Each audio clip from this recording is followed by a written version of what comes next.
Don't. It still hurts there. Her voice tore out of her like a broken nail, thin and shaking, carried by the hot summer wind. Caleb McRae froze on one knee, his hands hovering where he knew he should not be, yet knew he had to be if she was going to live. The woman lay face down in the dead grass, her dress torn and filthy, her body trembling as if the ground itself had betrayed her. His shadow fell over her, broad and heavy, the kind of shadow that once meant safety to him and now meant terror to her. She tried to crawl away, fingers digging into dust and straw, every movement sending a sharp pain through her hips and upper thighs. Her breath hitched when he reached for his coat, and she flinched as if the fabric itself meant another hand where it did not belong. "Don't," she whispered again, weaker now. "It still hurts there." To anyone watching, it would have looked wrong. A big gray bearded rancher kneeling behind a young woman half broken in the grass. Caleb knew exactly how it looked, and he hated that the world had shaped itself this way. He eased his coat over her back, slow and careful, giving her cover from his eyes and the sky, his hands never touching bare skin.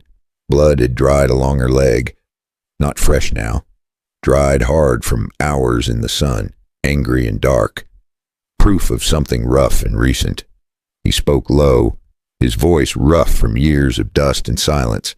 "I ain't gonna hurt you," he said, every word measured, every breath controlled. She did not answer. Her shoulders shook, and a sound came out of her that was not a sob, but something closer to an animal caught in wire. Caleb reached into his saddlebag, pulling out clean cloth and a small tin of water, moving slow enough that even the grass seemed to wait. When he shifted closer, she stiffened again, pain flashing across her face as her hips moved even an inch. That was when he saw it clearly, the bruising along her side, the way her body protected itself without her asking it to. This was someone being dragged around until pain became the only language left. Caleb felt something old and dangerous stir in his chest, something he had buried with other bad memories. He set the cloth on the ground where she could see it, then backed his hands away. "You do it," he said softly. "I'll tell you how." Her head turned just enough for one eye to find him, wide and glassy, searching for the lie she expected. When he did not move closer, when he stayed exactly where he was, something in her cracked. She reached for the cloth with shaking fingers, every inch of movement costing her. As she pressed it to her side, a sharp cry escaped her, and she bit down on her lip hard enough to draw blood. Caleb looked away on purpose, staring at the horizon where red rock rose from the land like broken teeth. He talked to keep her grounded, to keep her here. "Name's Caleb," he said, steady and plain. "I run cattle not far from here." She swallowed, then whispered, "Eliza." A fly buzzed between them, bold and careless, and Caleb waved it off without thinking. The heat pressed in, thick and suffocating, and he knew she could not stay out here much longer. When she tried to shift again, pain seized her, and her hand clenched in the grass. "It still hurts," she said, quieter now, like an apology. Everywhere there. Caleb nodded once, even though she could not see it. "I know," he said, because it was the only honest thing he had. He poured a little water onto the cloth, sliding it closer with the toe of his boot, never crossing the line she had drawn. As she cleaned herself as best she could, tears ran down her face and disappeared into the dust. That was when she whispered a name, barely more than air. "Wade." Caleb's eyes hardened. Names mattered out here, and that one did not sound like a man who feared God or law. Before he could ask, hoofbeats carried faint across the plain, distant but real. Eliza heard them too, her body tensed, panic snapping back into her like a whip. "He'll find me," she said, terror sharpening her voice. "He always does." Caleb rose slowly, standing tall now, scanning the land. The summer wind shifted, bringing with it the smell of sweat, leather, and horses that did not belong to him. He looked down at Eliza, small and broken in the grass, and understood something final. Helping her would cost him peace. Walking away would cost her life. He knelt again, careful, deliberate, making a choice he knew would follow him to his grave.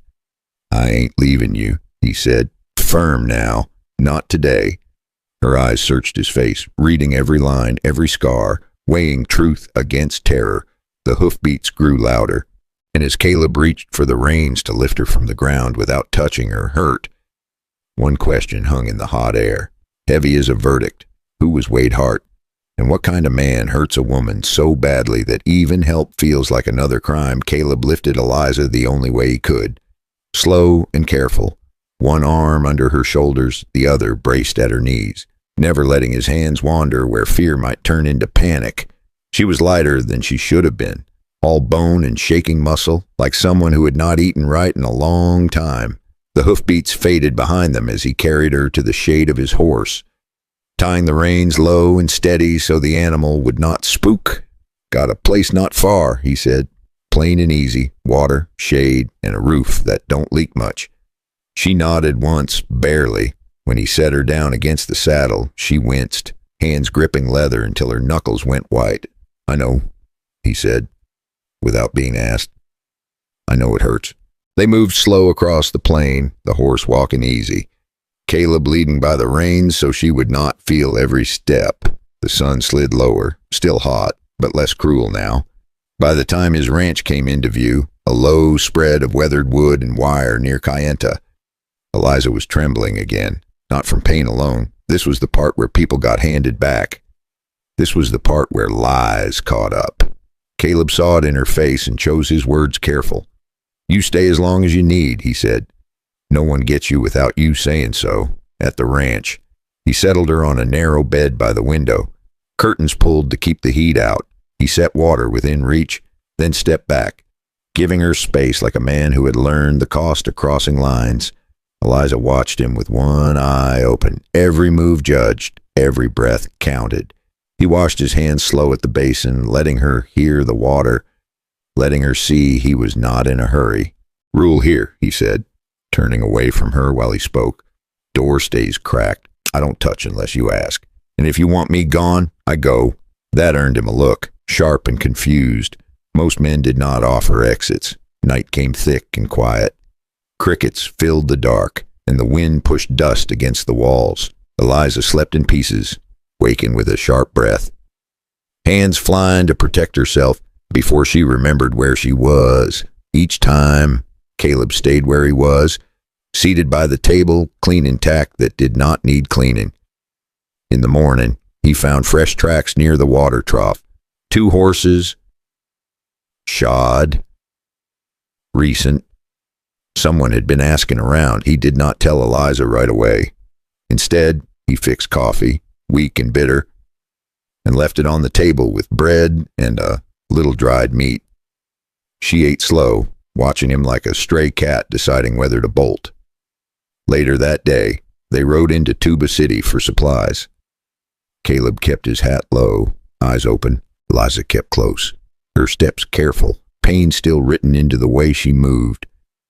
Inside the general store, a man looked too long. Then he looked again. His smile did not reach his eyes. Caleb felt it before Eliza did. The shift in the room, the air tightening. The man said her name like it belonged to him. Eliza froze. Caleb stepped between them without thinking. There was no speech, no warning, just a short, hard movement that sent the man stumbling back into a stack of crates. Wood cracked. People shouted. Caleb did not chase. He took Eliza's arm, steady but not tight, and walked her out. Outside, a deputy watched them go and said nothing. That told Caleb everything he needed to know. Back at the ranch, Eliza finally spoke the truth, not in detail, just enough. Wade Hart was her stepfather, a respected man to the neighbors, a devil behind closed doors. Caleb listened, jaw set, hands still. When she finished, there was nothing clever to say. So he said the only thing that mattered. "You're safe here," he said, "for now." That night, the wind carried the sound of distant riders. Not close enough to see, close enough to warn. Caleb stood on the porch, rifle resting against the rail. Coffee gone cold in his hand. Helping her meant trouble. Letting her go meant worse. He looked back at the light in the window, at the shadow of a young woman who had already survived more than most. And he knew the road ahead, it was going to hurt everyone involved. Before we move on, drop a comment. What time is it where you are, and where are you listening from? The next morning, Caleb did not pretend things were normal, because out here pretending got folks buried. He was up before the sun cleared the ridge, feeding his horse, checking the fence line, and walking the edge of his property like a man measuring how much trouble could fit inside a day. Eliza stayed near the window, sitting with a blanket around her shoulders, even though the summer air was already warm. She watched him move around the yard, and every time he turned his back, she seemed to breathe a little easier. That told Caleb she still trusted her fear more than she trusted any promise. He did not take offense. Fear kept people alive. He did something simple instead. He gave her a job that did not require strength or speed. He set a small pan on the table with a few beans and a dull knife. "If you feel up to it," he said, "trim the bad spots. We'll make stew tonight." She looked at the beans like they were a test. Then she nodded and started working, slow and careful. It was not about stew. It was about giving her proof that she still had a say in what happened next. Caleb saddled up around mid-morning, and Eliza stiffened, thinking he was leaving. He shook his head. "I ain't riding off," he said. "I'm riding close." He pointed toward the road like he was talking to himself. Those tracks by the trough weren't coyotes. Eliza's knife stopped. Her eyes lifted. Caleb kept his voice steady. "We're going back into town," he said. "Not for fun, just to listen." She swallowed. "I don't want him to see me. He already sees you," Caleb said. "We're just going to see him back." They rode into Tuba City late morning. When the heat started to climb and the street turned soft with dust, Caleb kept Eliza on his right side, close enough that he could read her breathing. He did not hold her arm. He did not push her along. He let her choose the pace, and that alone kept her from breaking. Caleb bought a small sack of salt and a spool of twine, then leaned on the counter like he had all day. The clerk, a thin man with tired eyes, nodded toward the street. "You the one got in a scrap yesterday?" Caleb shrugged. "Fella bumped into me." The clerk gave a small half smile, the kind folks gave when they did not want trouble but liked seeing someone else get it. "That fella's name's Deke," the clerk said, dropping his voice. "Works for Wade Hart." Eliza flinched like her body heard that name before her mind did. Caleb watched the clerk's face. "Wade Hart," Caleb said. "Quiet." The clerk looked away. "That man's got friends," he muttered. Caleb let the silence sit a moment. Then he said, "Easy. Friends or fear?" The clerk did not answer, but his hands shook just enough to tell the truth. Outside, Caleb did not head straight back to the ranch. He took Eliza to a shaded spot behind the livery, near old barrels and the smell of sweat and horses. He kept his voice low. "He's got a reach," and he said, "and he's using it." Eliza stared at the ground. "He always does." She whispered. Caleb nodded once. He could have asked for every detail. He did not. He asked the only thing that mattered for survival. "Is he coming himself?" he said. "Or sending boys?" Eliza hesitated, then said, "He'll come when he thinks he's already won." That line stayed with Caleb like a splinter. On the way out of town, they passed the deputy again. The man was leaning on a post, chewing slow, watching folks like a cat watches mice. He looked Caleb over, then let his eyes drift to Eliza. Caleb felt his stomach turn. The deputy did not say much, but he said enough. "Best return property," he called. Casual as a man talking about a stray calf. Eliza's shoulders rose toward her ears. Caleb stopped his horse. Not fast, not angry, just stopped. He looked at the deputy and spoke in a calm voice that carried. "People ain't property," he said. A few heads turned. The deputy smirked. "In my county," he said. "You'll find it works different."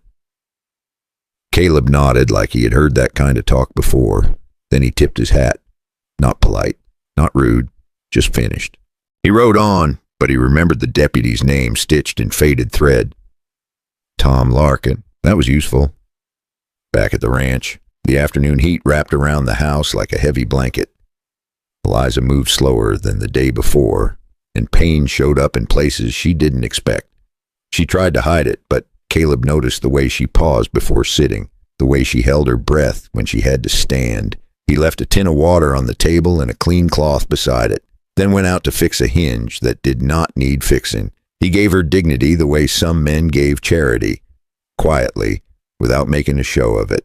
Near sundown, a rider appeared at the far fence line. One rider, sitting loose in the saddle like he belonged there. Caleb stepped onto the porch and did not reach for his rifle. Not yet. The rider stopped outside the gate and called out, "Even McRae," the man said. Voice friendly. Too friendly. Caleb did not answer right away. He watched the way the horse shifted, the way the rider's eyes kept flicking toward the house. Eliza stood inside the doorway, half hidden, half frozen. Caleb spoke in a normal voice. "Even," he said. The rider smiled. "Word is you picked up a stray," he said. "A young woman that ought to be home." Caleb felt the old anger rise, the kind that made men do stupid things. He kept it down. He asked, "Who's asking?" The rider's smile held. "Wade Hart," he said, "and he's willing to be reasonable." Caleb let out a slow breath. Reasonable was what wolves called themselves right before they bit. He stepped down from the porch, staying between the rider and the door, and he said, "Calm as dry wood." Tell Wade Hart," Caleb said. "I don't hand people over to men who send boys to do their talking." The rider's eyes narrowed. He glanced at the door again, and that glance told Caleb something new. This was not just about dragging Eliza back. This was about proving nobody could stand in Wade Hart's way. The rider tipped his hat, still smiling, and turned his horse like he was leaving. But as he rode off, he called back one last thing, soft and cruel. "He's coming tomorrow," he said, "and he ain't coming alone." Caleb watched the dust trail fade into the evening light. Then he turned toward the house, and he saw Eliza's face, pale and tight, as if tomorrow was already clawing at her. Caleb walked inside, set his hat on the peg, and started checking the locks like a man who knew locks did not stop monsters, because now he had to make a choice that would shape everything after this. Would he run with her into the open desert, or would he stand his ground and let Wade Hart come to his door? Caleb did not sleep much that night, not because he was brave, but because he was old enough to know how trouble moved. It moved quiet. It moved early. It moved in groups when it smelled fear.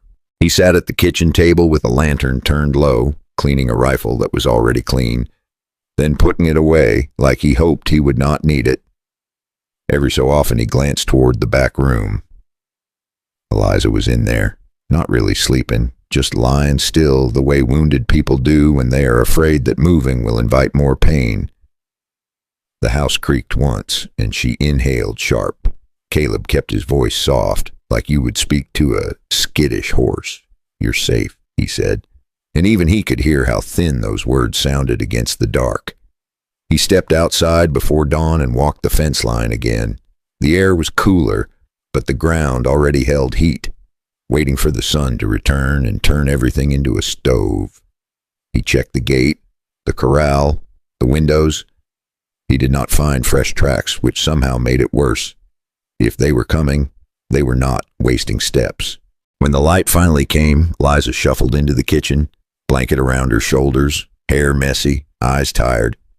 She tried to act like she did not hurt, but she moved like a person carrying glass inside her body. Caleb poured coffee into a tin cup and slid it across the table. She took it with both hands like she needed warmth more than caffeine. He did not ask questions right away. He waited until she took 2 sips and her breathing steadied. "Tell me one thing," he said. She looked up, guarded. "What? Does he care about how it looks?" Caleb asked. "Or does he just care about getting you back?" Eliza stared into the coffee like it held the answer. "He cares about both," she said. Then after a pause, she added, "He cares most about people thinking he is a good man." Caleb nodded. That was important. A man who wanted to look good could be trapped by his own mask. A man who did not care could not. Caleb stood and went to a small drawer by the window. He pulled out a scrap of paper and a stub of pencil, the kind ranchers used for feed tallies and fence measurements. He wrote a few lines, then folded it tight. He paused, then added one more line, 'cause names matter and debts matter out here. He wrote, Tell Marshall Rudd it's Caleb McRae, the man who pulled you out of that winter wash in '82. Then he folded the note tighter, like he was trying to keep the past from leaking out of it. Eliza watched him. Who's that for? A man who owes me, Caleb said. Simple. He did not explain more, because explanations often sounded like promises, and promises could get people killed. He saddled his horse and rode to the nearest place a message could move faster than a man on the trail, a stop on the way to town, a trading post, a spot where a rider heading toward Flagstaff might pass. He handed the note to a traveler with a tired face and honest eyes, along with a few coins. Get it to Marshall Rudd up near Flagstaff. Caleb said, Tell him it's Caleb McRae from the winter wash in '82. He'll know it's me. The traveler raised an eyebrow. That the old marshal up near Flagstaff? That's him, Caleb said. The traveler hesitated, then nodded. Because money talks and fear listens. Caleb rode back with his shoulders tight. He did not like relying on help. But a man who tried to fight the whole world alone usually ended up feeding the coyotes. By mid-morning, the heat returned, thick and heavy. Eliza stayed inside, and Caleb stayed near the porch. Then dust rose on the horizon. Not one rider, 3. They came in a line like they had practiced it. Easy in the saddle, hats low, rifles resting casual. The lead man was not a boy. He was older than the others, thick in the shoulders, riding like he owned the ground under the horse. Caleb knew before the man even reached the gate.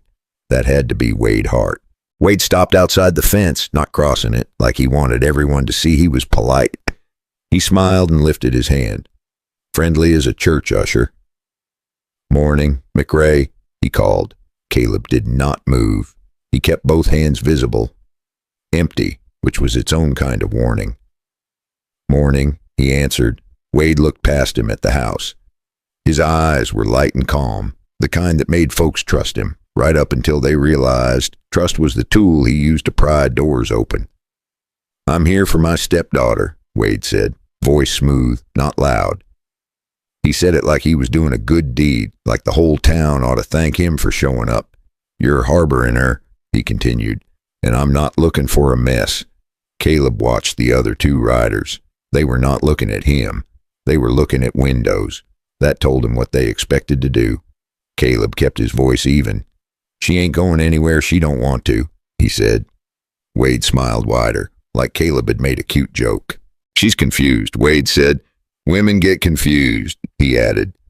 With that soft laugh that made it sound like kindness, Caleb did not laugh. He heard a small sound behind him, the floorboard inside. Eliza had come to the doorway. She stayed half hidden, but Wade saw her anyway. The mask on his face did not drop. It just tightened. Lizzie, he said. Gentle. The way he said it made Caleb want to spit. Come on home, Wade said. I'll forgive all this.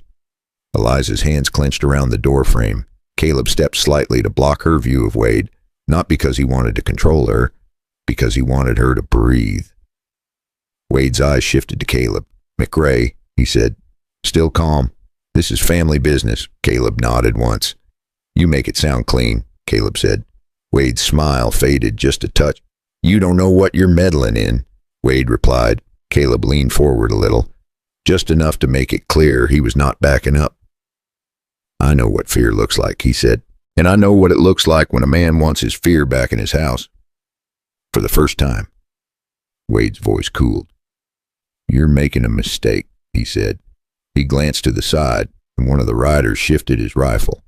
Not pointing it, just letting it be seen. Wade kept talking, still in that friendly tone, but now the words had teeth. I'm going to Cameron tomorrow, he said. Deputy Larkin will be there, he added, like he was mentioning weather. And I'm bringing folks who don't mind doing things the hard way. Caleb felt Eliza behind him stiffen. Wade tipped his hat again, polite as ever. Then he turned his horse, and the 3 riders left in a slow, easy walk, like they had all the time in the world. Caleb waited until the dust settled before he spoke to Eliza. He did not sugarcoat it. He's setting a stage, Caleb said. He wants witnesses, Eliza whispered. Caleb nodded. Yeah, he said. And he wants you scared enough to step back into his hand. Eliza's voice shook. What do we do? Caleb looked toward the road that led to Cameron, then farther toward Flagstaff. He had two choices, run and be hunted, or go where Wade wanted and flip the table on him.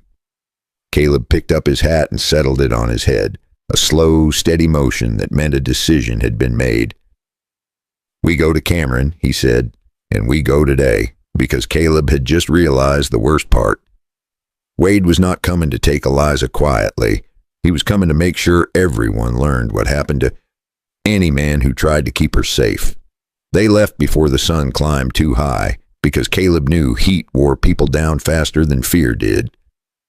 He packed light, water, a little food, clean cloth, and a small jar of salve. Eliza came out with the blanket still around her shoulders, moving stiff like her bones had learned to brace for pain before her mind even woke up. Caleb did not tell her to hurry. He just set a steady pace and let the miles do their work.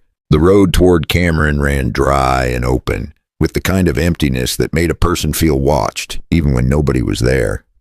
Eliza rode behind him for a while, then beside him, when she could.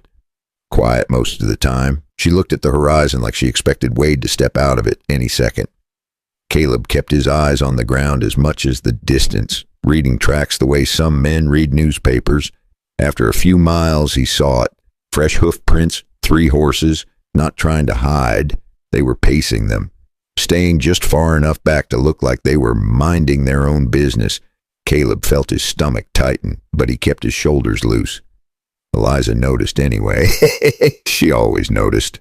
I feel them, she whispered.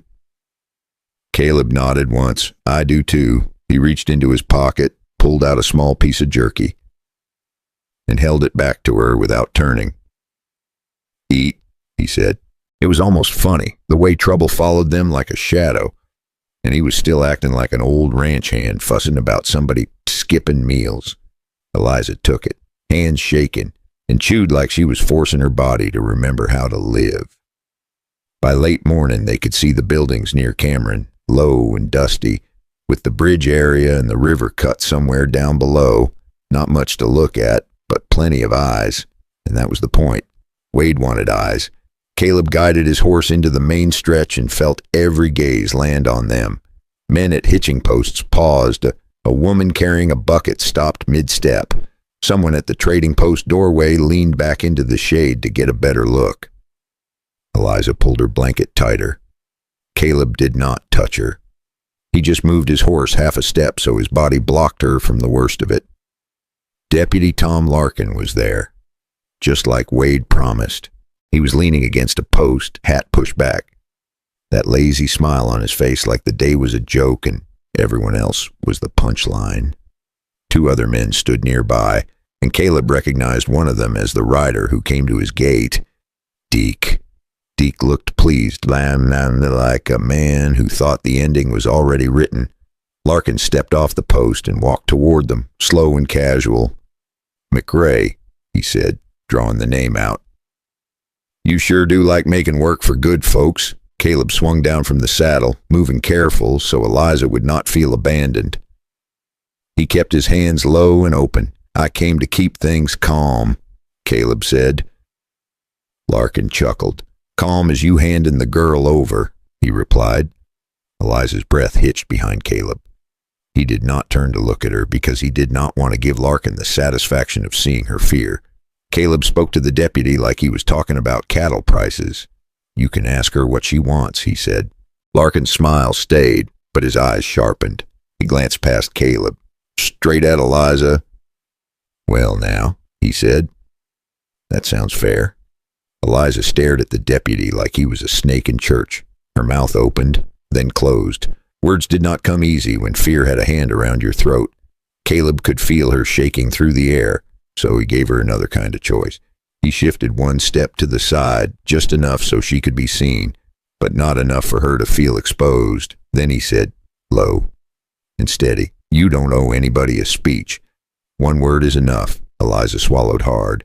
Her voice came out small, but it came out, no. That 1 word hit the street like a rock in a still pond. A few heads turned. A couple folks looked down at their boots. Larkin's smile thinned. Well, he said, she's confused. Caleb nodded, like he had been expecting that line. Funny, he said. She sounded clear. Deke stepped forward, impatience on him now. He raised his hand toward Eliza, not quite touching, but close enough to make her flinch. That flinch was all Larkin needed. There, Larkin said, pointing. She's scared. She needs to go home. Caleb's voice dropped. She's scared of you and the men you stand with. Larkin's face tightened, then smoothed again. He loved having power too much to show anger. He stepped closer to Caleb, lowering his voice as if offering advice. McRae, he said, you're old enough to know how this works. You walk away, you keep your ranch, and nobody gets hurt. Caleb almost laughed, because that was the most honest thing the deputy had said all day. He looked around at the people watching. He saw a few sympathetic faces and a whole lot of fear. He realized Wade had already done the work, shaping the crowd into a wall. Caleb chose a different tactic. He turned toward the trading post doorway and raised his voice just enough to carry. If Ben Holloway was anywhere in Cameron, he'd be in that doorway, watching the road like he always did. I'm looking for a man named Ben Holloway, he said. A pause. Then an older man shifted in the shade, eyes wary, like he did not want to be named. Caleb kept his tone mild. I bought feed from you last summer, Caleb said. You remember me? Ben Holloway nodded once, slow. Caleb continued, still calm. You ever seen Wade Hart lose his temper? Caleb asked. When he ain't getting his way, the street went quiet. Larkin snapped, quick, that's enough. He reached for Caleb's arm. Caleb did not strike first, but he did not let his arm get grabbed either. He twisted away, and the movement brought him chest to chest with Deke. Deke shoved him hard. Caleb stumbled, caught himself, then came back with one short, hard punch to the ribs, the kind that took air out without breaking bones. Deke doubled over. The crowd gasped. Larkin's hand went to his gun. He pulled it halfway, not pointing it yet, just letting the metal speak. The street went so quiet, Caleb could hear his own breath. Eliza made a small broken sound behind him, the kind that happens when fear turns back into a body. Caleb held still. He did not go for a weapon. He lifted both hands again, breathing steady. Caleb spoke without turning. Stay with your horse, he said. Hold the reins. Don't run. Larkin stepped closer, voice low and nasty now. You just made this easy, he said. Caleb met his eyes and saw it, that little spark that said the deputy wanted an excuse. It felt like Wade had planned every inch of this, right down to the moment a gun would leave leather. And that was when a rider appeared at the far edge of town, coming in fast, dust rising behind him like a warning flag. Caleb did not know the man yet, but the rider was headed straight toward them, and he was not slowing down. And Caleb realized, in one cold second, that Wade Hart had timed this perfectly.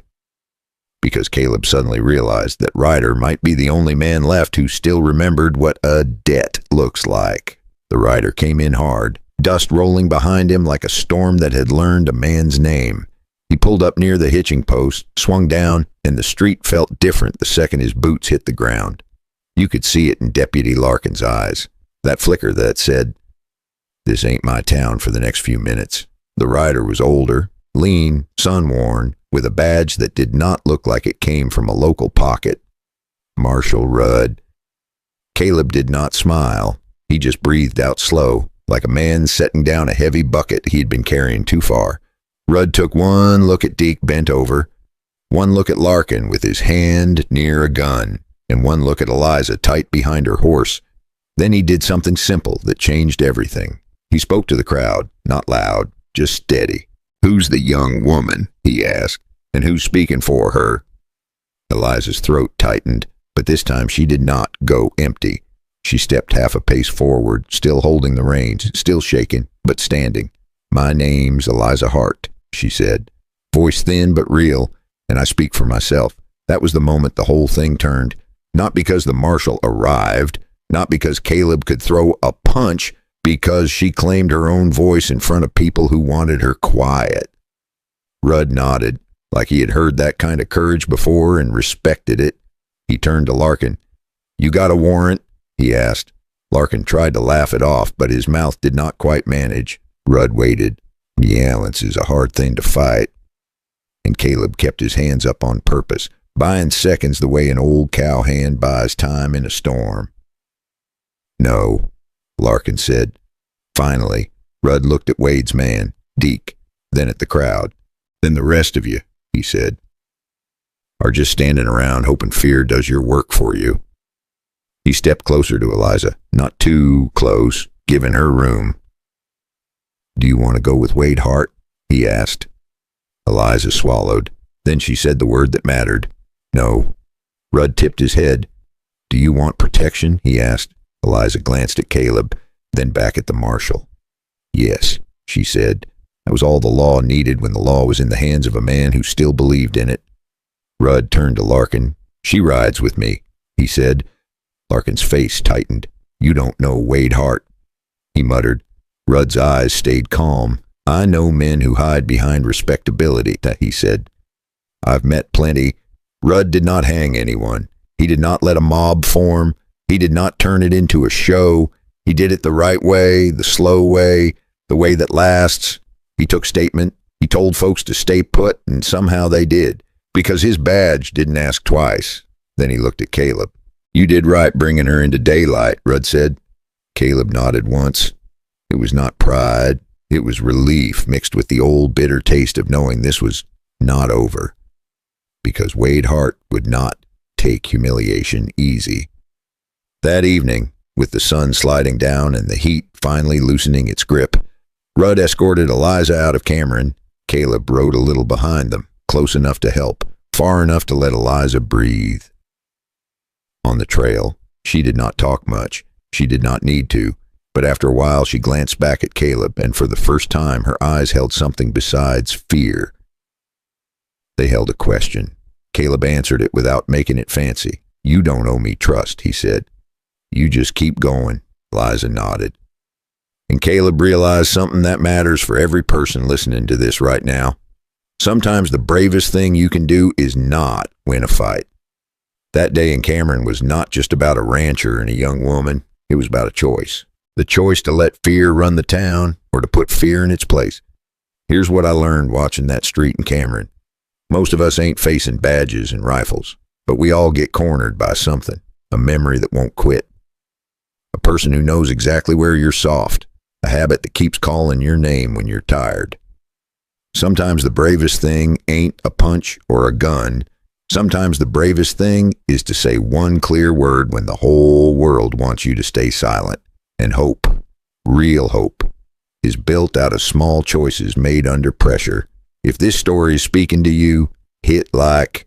It helps more folks find these old Western stories with heart. And if you want the rest of this ride, subscribe so you do not miss what comes next, because Wade Hart is not finished yet, and Caleb just put his whole life on the line. Now tell me something in the comments. What time is it where you are right now, and where are you listening from? And later, when the dust finally settled, Caleb would learn that saving a life can also rebuild one.